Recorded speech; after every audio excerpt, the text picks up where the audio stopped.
Ito yung ating homemade incubator.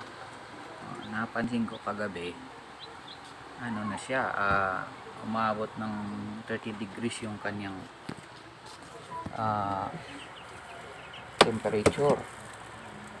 Ayun pala ay napundi na yung kanyang ilaw na incandescent. Ito, incandescent bulb.